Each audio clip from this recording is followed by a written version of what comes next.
নৈহাটি স্টেশনে নেমে আমরা টোটো করে বড় মায়ের মন্দিরের কাছে চললাম। মন্দিরের কাছে এসে দেখি অনেক বড় লাইন। তখন 9:30 বাজে। 9:30টার সময় লাইন তো দেখে আমরা অবাক। ভাবছি কি করব, পুজো কি করে দেব।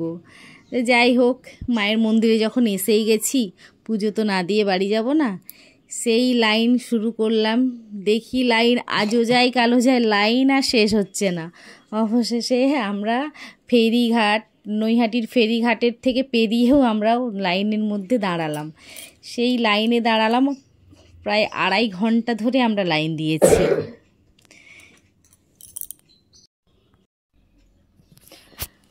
এই যে লাইনের শেষ মাথায় আমরা দাঁড়িয়ে আছি। এরপরে ফেরিঘাটটাকে দেখে আমার খুব ভালো লাগলো। আমার ছেলে আর আমার দিদির ছেলে দুজনে মিলে ফেরিঘাটের সামনে চলে গেল। তারপরে সামনে একটা রাস্তার উপরে একটা পার্ক আছে। পার্কের ভেতরে অনেক রকম পশু আছে, পাখি আছে, উট পাখিরও আছে। ওই সব দেখে আমার ছেলে দাঁড়িয়ে পড়লো, একটু মনোরম দৃশ্য। তারপরে আমরা আস্তে আস্তে অনেকক্ষণ মন্দিরের সামনে চলে এলাম। এসে তো সুন্দর সুন্দর মায়ের ছবি দেখে মুগ্ধ হয়ে গেলাম।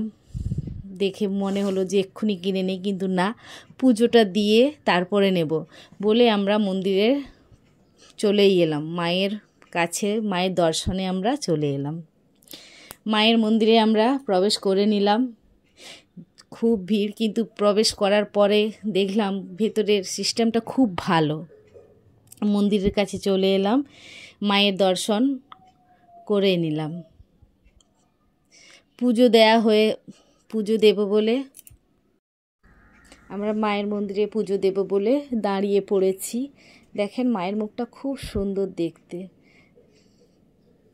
দেখেই তো মনটা ভরে গেল। পুজো দেয়া হয়ে গেছে, আমরা এখন চলে এলাম মায়ের ফটো কিনে বাড়ি ফেরার জন্য।